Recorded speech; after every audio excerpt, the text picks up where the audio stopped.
Magandang araw po. Alam po ninyo mga kababayan, ito pong 28th Senate ay majority po ay pro Duterte.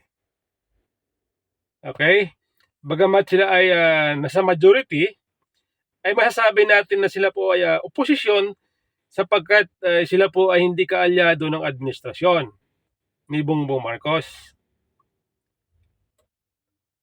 Pero bagamat sila po ay opposition, majority ay pro Duterte, ay masasabi natin na sila po ay hindi katulad ng mga nagdaang senador, nagdaang senado na hindi kaalyado ng mga Duterte ay matindi po pag mag-criticize, bumanat, matindi pag matikos, mamulitika. Opo, iba ngayon.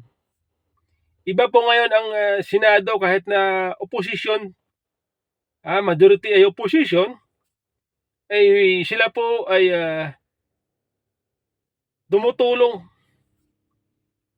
Basta nasa tama po, sila po ay willing tumulong sa administrasyon. Oh. Ay napakaswerte po nitong ating Pangulo na si President Bongbong Marcos dahil sa kanyang administrasyon, hindi po niya naranasan ang mga senador, mga politiko na naranasan noon ni Rodrigo Duterte, ni GMA, na matindi kong bumanat. Okay? Ay sa katunayan bagamat galit, nasaktan itong mga pro Duterte na senador, ay willing pa rin silang tumulong sa administrasyon. Willing pa rin silang magbigay ng suggestion, magandang suggestion na pwedeng i-consider ng ni Pangulong Marcos para makatulong sa kanyang administrasyon, sa kanyang sa mga suliranin, sa kanyang gobyerno na kasalukuyan ay nakikipagbuno sa mga problema, corruption, baha. Katulad po nito isang senador na kung banatan ng mga taga-suporta ni Pangulong Marcos, sinasabihan na walang alam, tanga, bobo.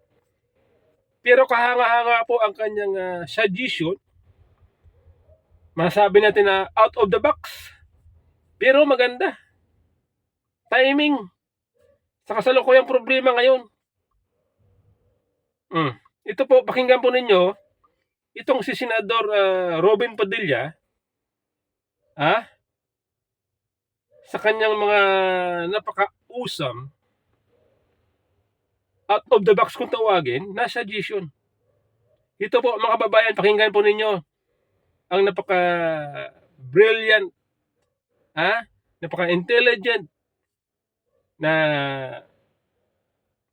suggestion ni Senador Robin Padilla. Bagamat ito ay dati nang in-apply, ginawa ng nagdaang administrasyon, Arroyo, napakaganda po nitong suggestion nito ni Robin Padilla. Wala po nakaisip nito sa mga senador dyan. Yung hinahangaan ng mga loyalista, hinahangaan ng mga dilaw, pinglawan ng mga senador dyan. Hindi po nila naisip ito. Pero itong senador na sinasabing bubo, tanga, walang alam, siya po nakaisip na i-suggest na baka pwedeng consider ni Pangulong Marcos na i-assemble ang isang masasabi nating mga skilled military officer. Ito po, mga babayan, pakinggan po ninyo. Thank you. Mr. President, next to interpolate is the gentleman from Nueva Ecija and Camarines Norte, Senator Robin Hood Padilla. I move that he be recognized, Mr. President. Senator Robin Hood Padilla is recognized. Maraming salamat po, Ginoong Pangulo at sa ating pinunong mayorya. Meron lang po ako mga konting katanungan. Willingly to the distinguished gentleman who played my role sa 10,000 hours. Isang karangalan po at nakapagbigay po sa akin ng Grand Slam. Naniniwala po ba kayo, Ginoong Pangulo, na ang AFP sa ngayon ang may pinakamataas na trust rating, ang Armed Forces of the Philippines po? I have no personal knowledge, but if you say so, Mr. President, I believe you.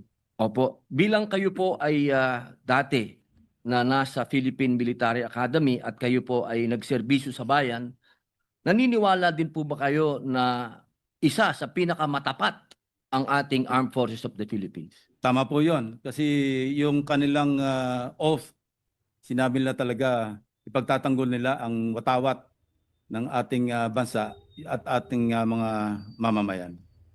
Bilang ako po ang gumanap ng inyong buhay sa 10,000 hours, pinagmamalaki ko po na dito ko po nakita sa AFP na sila po ay pwedeng pagkatiwalaan. Ito pong nangyayari ngayon sa flood control, naniniwala po ba kayo na kaya pang baguhin ang DPWH? Kaya po. Especially na na-appoint si Secretary Vince Dizon. I think you will agree with me na isa siyang action man at talagang pwedeng pagkatiwalaan sa isang maselan na posisyon bilang Secretary ng DPWH. Opo. Marami pong mga kababayan natin ang ito po talagang majority ay galit na galit po sa nangyayari na baha, sa mga dilubyo po nila na nararanasan. Sa tingin po ba ninyo ay may tiwala pa sila sa DPWH? Sana po manumbalik ang kanilang pagtitiwala sa DPWH. Anyway, iba na po yung liderato at hindi ko naman po hinuhusgahan yung dating sekretaryo o dating kalihim na Secretary Bonoan. Pero ang sinasabi ko lang dahil hindi ko naman siya kilala at kilala ko si Secretary Vince Dizon, malaki pong aking pag-asa na manunumbalik ang pagtitiwala ng ating mga mamamayan sa DPWH. Opo. Ito naman pong akin po ay isang suggestion lang po ito. Kayo din po ang makakapagbigay liwanag sa amin bilang ito po ay out of the box po ito, aking mungkahi. Noong pong panahon ni Pangulong Arroyo, nagtatag po siya ng National Development Support Command. Ito po yung NADESCOM sa AFP. Ang NADESCOM po ang development arm ng AFP upang labanan ang insurgency sa mga kanayunan. Sila po ay nakikipag-partner sa mga private donors at local development units upang magsagawa ng iba't ibang development projects tulad ng mga school buildings, farm-to-market roads, health centers, rural electrification, bridge, pathwalk, water system, multipurpose buildings, at rain collectors. Ngunit sila po ay binuwag noong 2012. Tinataya po na 1,800 development projects po ang natapos nila mula noong sila po ay maitatag. Ang akin pong mungkahi, dahil ngayon po ay marami po ang pinagre-resign ng ating mahal na Pangulo, bilang hindi naman po pwede na itigil ang mga flood control projects, hindi po ba pwede na ito munang NADESCOM ang magtuloy ng mga flood control projects na mga nasira o mga na-ghost? Sa palagay po ba ninyo, pwede natin silang pagkatiwalaan? Totoo po yun at pwede natin imangkahi sa Pangulo ng Pilipinas na mag-issue uli ng executive order para mabuo uli yung sinasabi niyong NADESCOM.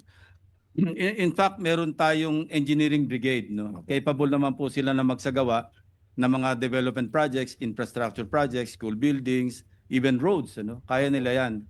So maganda po yung inyong mungkahi at sana makarating ito sa palasyo at magawa ng karampatang aksyon. Tama-tama, meron tayong ongoing na budget deliberation, baka pwede nating kung magkakaroon ng basihan sa pamamagitan ng isang executive fiat, pwede tayong sigurong mag-realign ng budgets papunta sa DND or AFP nang sa ganon mapondohan yung inyong minumungkahi na pagbuo muli o pag-revive ng NADESCOM.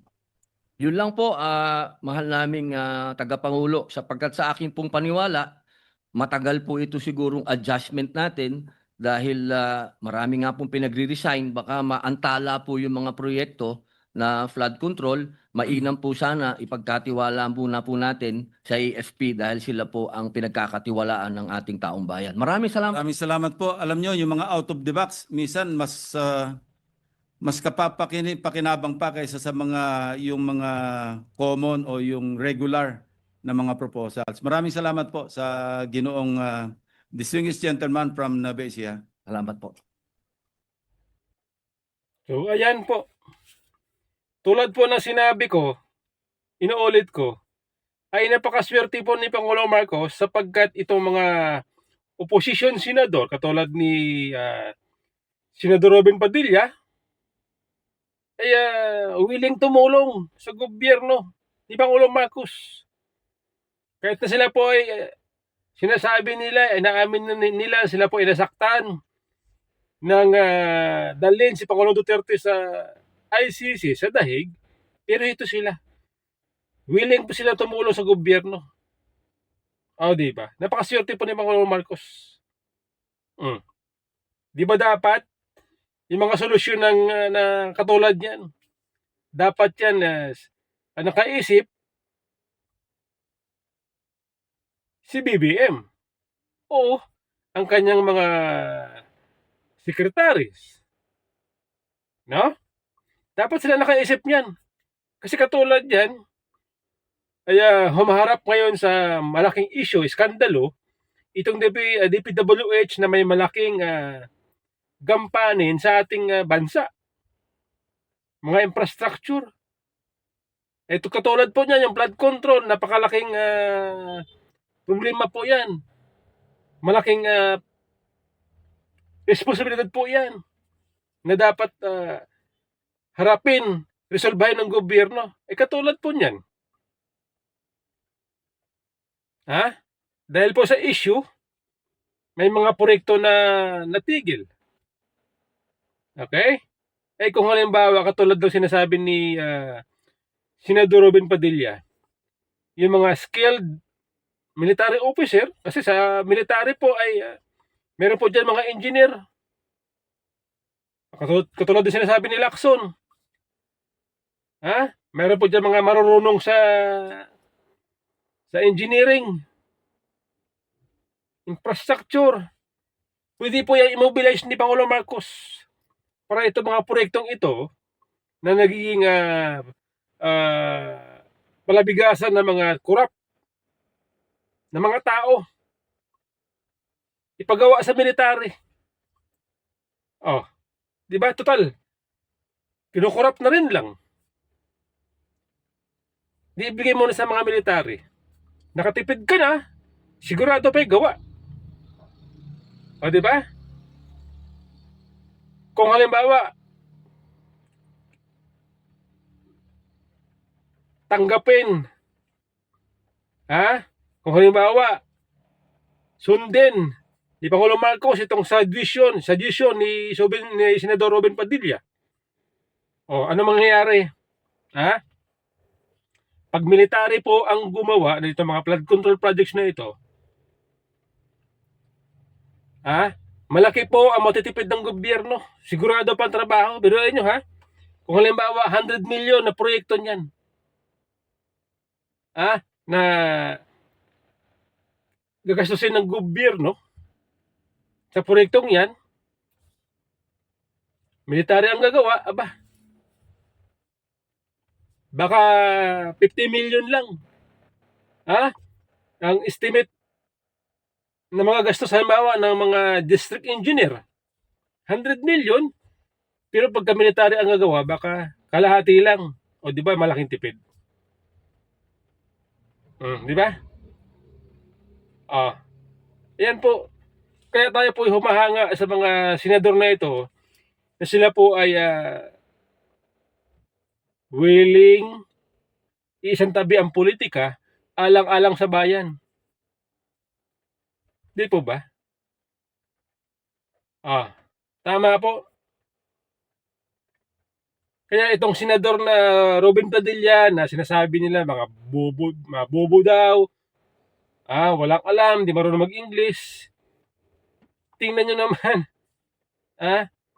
tingnan nyo naman kung paano tumayo sa floor.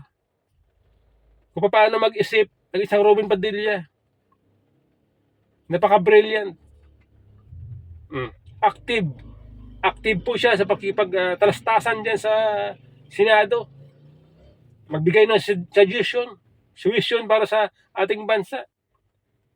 Di ba? Ganyan po. Kaya tayo po ay natutuwa sapagkat itong gobyernong ito ay hindi nakaranas, hindi nakatagpo ng mga politiko na walang inisip kundi pang sarili lamang. Di ba? Ganyan po, mga kababayan.